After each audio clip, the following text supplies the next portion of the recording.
नमस्कार, मी सुरेश चिरडे. आपण पाहतात महाराष्ट्र 24 न्यूज. महाराष्ट्र सुजलाम सुफलाम व्हावा याकरिता विठुरायाला साकडे घालण्यास निघाले दिव्यांग. 20 अंधांचा जत्था पंढरपूरकडे रवाना. महाराष्ट्रामधील अंधांची पहिली वारी पंढरपूरकडे रवाना. आषाढी एकादशी निमित्त संपूर्ण देशातून पायी वारी अर्थात दिंडी पंढरपूरकडे निघतात. त्यामध्ये देशातून पहिल्यांदाच दिव्यांगाची पायी वारीचे पंढरपूरच्या दिशेने प्रस्थान झाले. सेवा समर्पण प्रतिष्ठान चॅरिटेबल ट्रस्ट यवतमाळ व दिव्यांग अंध संघ यवतमाळ यांच्या संयुक्त विद्यमाने 25 जून पासून यवतमाळ वरून दिव्यांग वारी 2024 निघाली आहे. काल दिनांक 27 जून रोजी दिग्रस येथील श्री मल्लिकार्जुन महादेव संस्थान येथे दिव्यांग वारीचा मुक्काम होता व आज दिनांक 28 जून रोजी दिग्रस येथून दिव्यांग वारीचे प्रस्थान झाले.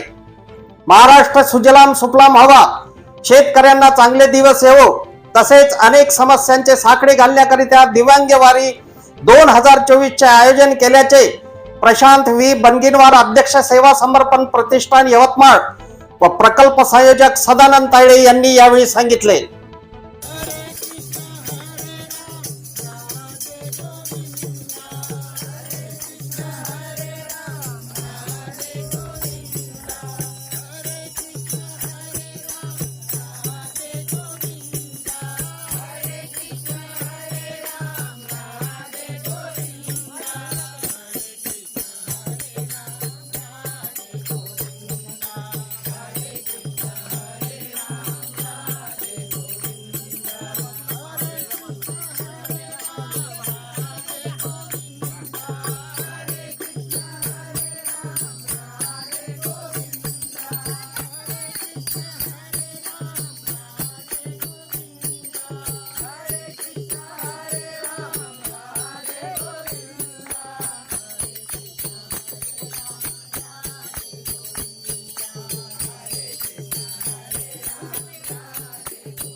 नमस्कार, मी सदानंद तायडे, दिव्यांग संघ सचिव संचालक. आमचे महाराष्ट्रामध्ये भारताच्या इतिहासामध्ये दिव्यांगांसाठी कुठल्याही प्रकारची स्वतंत्र अशी वारी नसते, अशी कुठे नोंदही नाही. तर आपण या अशी काहीतरी दिव्यांगांसाठी एखादी वारी काढावं म्हणून मी बनगिनवार सर यांच्याकडे विचार मांडला आणि त्यांनाही होकार दिला. त्यामुळे आज ही आमची संयुक्त वारी पंढरपूरला जात आहे. खरं पाहिलं तर दिव्यांग जे आहेत तर हे विठ्ठलाला पाहू शकत नाही, परंतु विठ्ठल त्यांच्याकडे पाहू शकते. कारण की विठ्ठल हा रेकुळवार आहे, म्हणजे विठ्ठलाचे सगळे लेकर हे त्यांचे आहेत. एक माय कशी असते की आपल्या लेकरांना ते पाहून त्यांना सुख समृद्ध करण्यासाठी काम करते. आणि यवतमाळ जिल्ह्यातने कसं आहे की यवतमाळ जिल्ह्यात आतापर्यंत देशामध्ये फक्त शेतकऱ्याच्या आत्महत्यामध्ये खूप आघाडीवर होता. तर या शेतकऱ्याच्या आत्महत्या विठुरायाने चांगली सद्बुद्धी देव, त्यांना सुफलाम सुफलाम करो, पाणी देव आणि यवतमाळ जिल्हा हा समृद्ध करो आणि शेतकऱ्याच्या आत्महत्या थांबव, यासाठी आम्ही विठुरायाच्या इकडे साखळ घालण्यासाठी जात आहे. धन्यवाद. नमस्कार, रामकृष्ण हरी. मी दिव्यांग संघाचा मेंबर यश गायकवाड बोलत आहे. मित्रांनो, सेवा समर्पण प्रतिष्ठान आणि दिव्यांग संघाने यवतमाळ ते पंढरपूर ही वारी काढलेली आहे.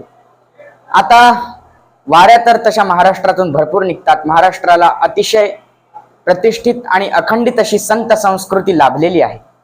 महाराष्ट्राला संतांचा वारसा हा पूर्वीच्या काळांपासूनच आहे. संत नामदेव, संत तुकाराम, संत एकनाथ इत्यादी संत या महाराष्ट्राच्या पावनभूमीवर होऊन गेले. या सर्वांच्या पालख्या पंढरपूरला आषाढी एकादशीच्या दिवशी दाखल होतात. संत सूरदास महाराजांची आम्ही पालखी काढलेली आहे. संत सूरदास महाराजांची पालखी भारताच्या इतिहासात प्रथमच यवतमाळ जिल्ह्यातील सेवा समर्पण प्रतिष्ठान तसेच दिव्यांग संघ यांनी म्हणजे यांच्यात संयुक्त विद्यमाने ही पालखी काढण्यात आलेली आहे. तर आता 22 दिवस मुक्काम असलेली ही पालखी आज डिग्रस येथे मुक्काम ठोकत आहे आणि त्यानंतर पुढेही अजून 22 दिवस आम्ही मुक्काम करत पंढरपूरला दाखल होऊन विठुरायाच्या चरणी माथा टेकवून आपल्या समस्या, यवतमाळ जिल्ह्याच्या समस्या व सगळ्या देशाच्या समस्या विठुरायापुढे मांडणार आहोत. धन्यवाद. मी प्रशांत बंगेनवार, सेवा समर्पण प्रतिष्ठान चॅरिटेबल ट्रस्ट यवतमाळचा अध्यक्ष. आम्ही दिव्यांग संघ आणि सेवा समर्पण प्रतिष्ठानकडून यवतमाळ ते पंढरपूर अशी वारी काढलेली आहे. ही संकल्पना सदानंद तायडेची.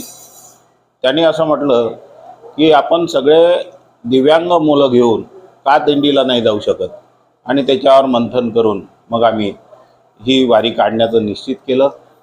आणि आता यवतमाळ ते पंढरपूर अशी 521 किलोमीटरची 22 दिवस मुक्काम असलेली अशी दिंडी आम्ही सुरू केलेली आहे.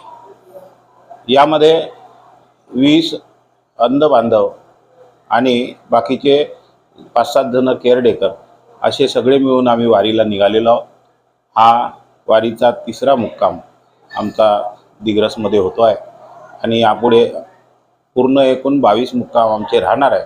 आणि 17 तारखेला आषाढी एकादशीला आम्ही पंढरपूरमध्ये दाखल होऊन विठुराया चरणी आमच्या समस्या, शेतकऱ्यांच्या समस्या, यवतमाळ जिल्ह्याच्या समस्या निराकरण करण्यासाठी साकडं घालणार आहोत. आमच्या दिव्यांग बांधवांना सुखी ठेव यासाठी आम्ही त्यांना मागणी करणार आहोत.